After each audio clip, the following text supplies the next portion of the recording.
Tyler Owens hadn't planned on tending bar at a black tie gala that night. He was supposed to be tucking in his 6-year-old son, Wyatt, with a bedtime story about dinosaurs and rocket ships. But rent was late. Again. So when his buddy Mike called in a panic, "Dude, I need someone to fill in at this VIP event. My bartender bailed. Pays $500 cash. You in?" He'd looked at Wyatt, already half asleep on the couch, while a neighbor across the hall agreed to watch him for a few hours and said yes. Now he was standing behind a polished mahogany bar beneath crystal chandeliers, wearing a borrowed black button-up that was one size too tight, surrounded by people who smelled like money and walked like they owned the world. He was pouring champagne into flutes when she walked in. Not just walked, glided, like the room shifted around her. Her dress was silky and dark red, the kind of dress you don't find on clearance racks. Her hair was pinned up like she had somewhere better to be. And her eyes, sharp and curious, scanned the room like she knew exactly who she was looking for. And then she looked straight at him. Tyler quickly looked down, fumbling with the bottle in his hand. He wasn't supposed to be noticed. He was supposed to blend in, make drinks, keep his head down, and get home to Wyatt before midnight. But 5 minutes later, she was standing at the bar. "I'll have a bourbon." "Neat," she said, her voice low and smooth, like she said it that way on purpose. Tyler glanced up. "Sure." Any preference?" She tilted her head. "You pick, surprise me." He picked the best bottle on the shelf and poured carefully, sliding it toward her. "Here you go." She took a sip. "Not bad," he nodded, already turning to the next guest, but she didn't move. "You don't look like you belong here," she said. Tyler looked up again, surprised. "That obvious?" She smiled. "You're not like the rest of them." "No," he said, wiping the counter with a cloth. "I'm definitely not. I like that." He glanced at her again, really looked. She was beautiful, yes. But there was something else. She was watching him like she actually gave a damn. "Name's Tyler," he said, against his better judgment. She offered her hand. "Naomi Ellington." Her hand was soft, her grip firm. He liked that. "Nice to meet you," he said. "I could ask what you do," she said, "but I get the feeling you're not just a bartender." He gave a little laugh. "No, I'm a mechanic, usually, just filling in tonight, trying to make rent." She blinked, surprised by the honesty. "That's refreshing," he shrugged. "Can't afford to lie." Naomi sipped her drink again. "You have any kids?" Tyler paused. "Yeah, one, Wyatt. He's 6. Her expression softened. "That's sweet." He wasn't sure what to say to that. Sweet wasn't usually how people described his life. "He likes dinosaurs and grilled cheese," he added, because for some reason he wanted her to know. Naomi laughed. Not a polite laugh, but a real one. "Sounds like a solid kid." "He is," Tyler said, smiling despite himself. The gala buzzed around them, waiters weaving through the crowd, music playing soft and expensive in the background, but for a moment, it felt like they were the only two people in the room. "You're different," Naomi said quietly. Tyler raised an eyebrow. "You keep saying that." "Is that a good thing?" She leaned in just slightly, her perfume catching him off guard. "It is tonight." He didn't know what to make of that. He should have stepped back, should have focused on the job, but her eyes were locked on his and he didn't move. Then a man in a navy suit stepped up beside her. "Naomi, there you are. They're waiting on you to announce tonight's donation." "Of course," she said, her tone polite but distant. She turned back to Tyler, her voice dropping. "Don't go anywhere." And just like that, she disappeared into the crowd. Tyler exhaled. Mike walked by behind him and slapped his shoulder. "You seriously don't know who that is?" Tyler frowned. "Should I?" "That's Naomi Ellington, dude. She owns Ellington Holdings, real estate, development, tech stuff. She's a millionaire." Tyler blinked. "Wait." "She's what?" Mike nodded. "Yup, runs the whole show." Tyler looked across the room where Naomi was now standing at a podium, flashing a dazzling smile to a sea of applause. She didn't look like a millionaire. She looked like a dream he'd wake up from. He shook his head. "Yeah. Definitely don't belong here." But when Naomi's eyes found his again mid-speech, and she smiled just for him, Tyler felt something shift. He wasn't used to being noticed, especially not by someone like her. After the announcement, she came back. "Told you not to go anywhere," she said. He chuckled. "Didn't think you meant it." "I did." She leaned on the bar a little. "You free tomorrow?" He blinked. Yeah, after I pick my kid up from school." Naomi grinned. "Good, I'll be at the diner on 5th, 2 o'clock, don't be late." He stared at her. You want to meet at a diner? I like pancakes, she said with a wink. And I like you. Then she turned and walked away. Tyler stood there, stunned. He could still smell her perfume in the air. Mike walked by again. What the hell just happened, I think? Tyler said slowly, I just got asked out by a millionaire. Mike laughed. You lucky bastard. Tyler just shook his head, trying to make sense of it. He had $500 in his pocket, a son sleeping 3 floors up, and a date with Naomi freaking Ellington. And for the first time in a long time, he didn't feel like just a struggling dad anymore. Tyler checked his reflection in the diner's narrow restroom mirror and tugged at the collar of his cleanest button-up shirt. It wasn't new, but it didn't have any oil stains, which felt like a small miracle. Wyatt was safe with Mrs. Carter from next door, who'd offered to keep him until dinner. The kid had gone off happily with a peanut butter sandwich and his favorite toy car. Tyler, on the other hand, was nervous enough to bolt. Naomi Ellington was sitting in a booth by the window when he stepped out. She had a newspaper folded beside her, a coffee cup in hand, and a plate of waffles in front of her. She looked up as he approached, her expression unreadable. You're 2 minutes early, she said, setting the cup down. I wasn't taking any chances, Tyler said, sliding into the seat across from her. The waitress came by, pouring him a coffee without asking. Naomi gestured to the menu. Order something. I'm not letting you sit here on an empty stomach while I eat. Tyler opened the menu but glanced up at her. Is this a test? No, she said, picking up her fork. Just breakfast. He ordered eggs and toast. When the waitress walked away, Naomi leaned back. I Googled you, Tyler blinked. Didn't realize I was worth the bandwidth. Her eyes remained steady. You own a garage, 2 employees. Yelp reviews say you're honest and fast, which is almost unheard of. Been running it on your own for 5 years. He folded his hands on the table. You do that with everyone you meet at galas. No, she said. Just the ones who don't ask what I drive before asking my name. Tyler exhaled through his nose. Guess I passed. You're a single father, she added, softer now. You filed for full custody last year. His jaw tightened. That wasn't public. No, she said quietly. But I know people. He looked away, trying to keep his voice even. Why bring all that up? Because I want to know who I'm sitting across from. She shifted forward. And I don't want to waste time pretending. I've been lied to, flattered, manipulated. You're the first man in a long time who didn't try to sell me a version of himself. He rubbed a palm over his jaw. I'm not in the business of selling anything but brake pads. Naomi smiled at that, and for the first time since he sat down, the tension eased. The waitress returned with his plate. He picked at the crust of his toast. Why'd you go to the gala? She asked. I needed the cash, he said simply. My friend Mike needed a favor. I figured I'd pour some drinks, keep my head down, get home by midnight. She stirred her coffee. And now you're here. Yeah, he said. Now I'm here. Naomi looked at him carefully. You seem uncomfortable. I'm just not sure what this is, he admitted, pushing his eggs around the plate. You own buildings, I fix engines. And, he met her gaze. I'm not used to being looked at like I matter. Naomi's expression didn't waver. You matter to your son. That's different, is it? She asked. He didn't answer, her tone softened. I meant it when I said I like that you're different, but if this is too strange for you, I didn't say that, she nodded slowly. Okay, they ate in silence for a few minutes. Outside, the city moved on cars honking, pedestrians bundled in jackets moving past the window. Finally, she asked, what scares you the most right now? He looked up, startled. You don't ease into anything, do you? No time for it, she said. Answer the question. Tyler sat back, chewing over his words. That I'll mess this up, that I'll let Wyatt down, that I'll always be one step behind. Naomi didn't look away. I know that feeling. He was quiet, but his curiosity got the better of him. What about you? What scares you? She hesitated. The answer didn't come easily. That I'll never be loved for who I am, just what I represent, he nodded slowly.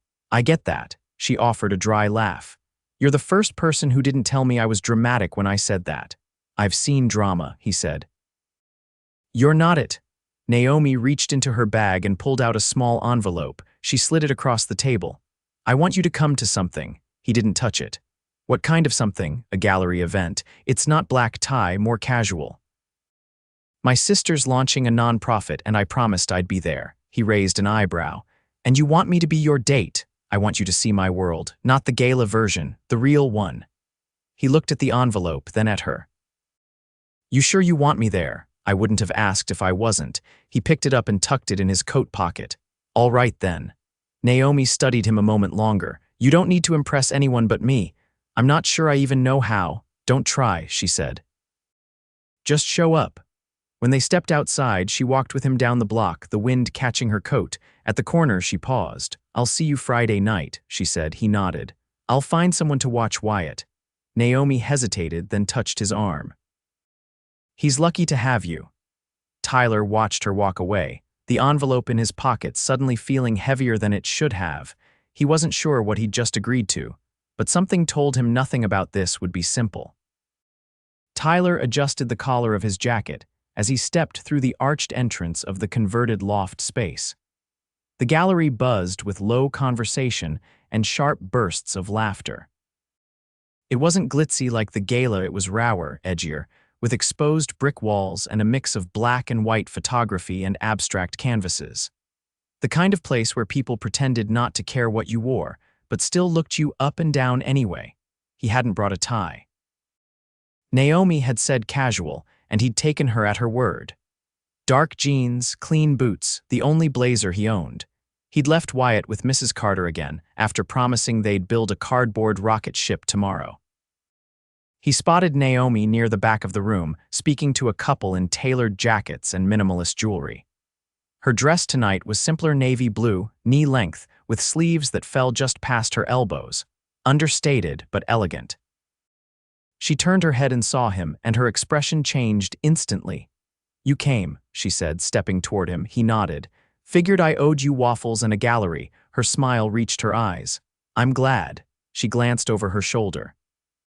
Come on, I want to introduce you to someone. He followed her through the crowd, weaving past clusters of people sipping wine and dissecting brushstrokes with exaggerated reverence. Naomi stopped beside a woman with striking silver hair and a sculptural necklace. This is my Aunt Margaret, Naomi said. She's the one who taught me how to read a balance sheet before I learned to drive. Margaret extended a well-manicured hand. So you're the mechanic. Tyler shook it. Guilty. She tilted her head. Naomi doesn't bring many people into this world. Which tells me you're either stubborn or exceptional, possibly both. Tyler glanced at Naomi. I'm still figuring that out, Margaret chuckled. Good answer. Naomi led him toward the rear of the gallery, where a quieter corner held a series of portraits. She stood in front of one, a black and white image of a woman standing barefoot in a storm, her hair slicked back, eyes closed. She commissioned this before she passed, Naomi said softly. Tyler looked at the photo. Your mother. She started the foundation this whole event's for.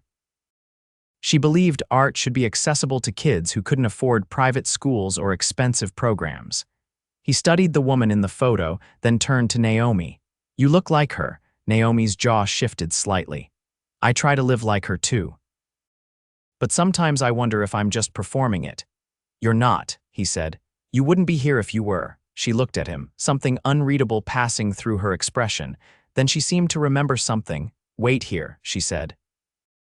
I have something for you. Before he could ask, she disappeared into a side door, leaving him alone in the corner of the gallery. A few guests passed by, glancing at the portrait beside him, but no one stopped. When Naomi returned, she was holding a narrow box wrapped in deep gray paper. She handed it to him without explanation. Tyler frowned. What's this? Open it. He peeled back the paper slowly, revealing a slim, leather-bound book. Inside were sketches, dozens of them. Detailed illustrations of cars, engines, even blueprints.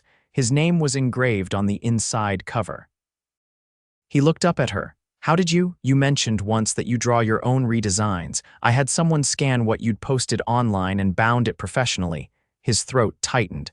I didn't think anyone even noticed those. I did, she said. They're good. And they deserve to be seen. He closed the book gently.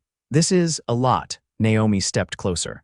I'm not trying to impress you. I just want you to know I see you. Tyler swallowed. You're not afraid of going too far, are you? I've had to push to get everything I have, she said. Why stop now? A man in a dark suit appeared beside them. Naomi, the donors are asking for you. We need to prep for the closing remarks. She nodded, then turned to Tyler. Stay okay, I want to talk more after. He nodded once. I'll be here. As she walked away, Tyler held the book in his hands, feeling the smooth leather against his skin. It wasn't just a gift, it was proof. Proof that someone not only saw him but believed in what he did. He stood there quietly, watching her move through the room with purpose, admired and respected and utterly at home. He wasn't sure what this was becoming, but for the first time in years, someone had handed him more than charity. They'd handed him belief. And that scared him more than he cared to admit. The next morning, Tyler woke to the sound of Wyatt humming in the kitchen, dragging a chair across the tile floor to reach the cereal cupboard. Sunlight filtered through the blinds in soft stripes, and for once, the weight on Tyler's chest felt lighter. He watched his son for a moment, still clutching the leather-bound sketchbook Naomi had given him the night before. His name was pressed into the cover like it belonged there. Like someone had decided his work was worth more than oily rags and late bills, Wyatt turned. "You gonna help me pour the milk, or you just gonna stare?" Tyler chuckled, setting the book aside. "I'm coming, bud." They ate breakfast on the couch, cartoons dancing across the screen, and Tyler found his mind drifting to Naomi. Not just to the way she'd looked under the gallery lights, but to the way she'd made space for him in her world without asking him to change a thing. She hadn't just noticed him, she'd seen him. By noon, his phone rang. It wasn't Naomi, it was a number he didn't recognize. He answered anyway. "Tyler Owens," a clipped voice asked. "Yeah, this is Camille DeVuru. I'm Naomi Ellington's general counsel. She asked me to reach out regarding something she's put in motion on your behalf." Tyler sat up straighter. "Sorry, what?" "She didn't want to make it formal without your consent, but she's arranged for your garage to receive a grant through her enterprise's small business initiative. It would cover equipment upgrades, staff expansion, and a full renovation, no strings attached." His stomach twisted. "I didn't ask for that. I know. She did it because she believes in what you've built." He rubbed the back of his neck. "I don't know if I can accept something like that." "You can. But if you prefer to speak with her directly, she'll be at the Pacific Tower in an hour, top floor." The line went dead. Tyler stared at the phone. Wyatt was now building a pillow fort, humming again. He got up, grabbed his keys, and knocked on Mrs. Carter's door. She opened it with a half-eaten apple in one hand. "You look like someone lit a fire under you. Can you keep Wyatt for a few hours?" "I need to talk to someone. You paying me with spaghetti again?" "2 whole dinners," he said, already handing over Wyatt's backpack. Mrs. Carter grinned. "Deal." He drove across town, the city gliding past in a blur of traffic lights and glass. The Pacific Tower loomed ahead, a sleek, mirrored monolith he'd driven by 100 times but never entered. The lobby was a study in silence and marble. A woman in a gray suit asked his name, then directed him to the elevator.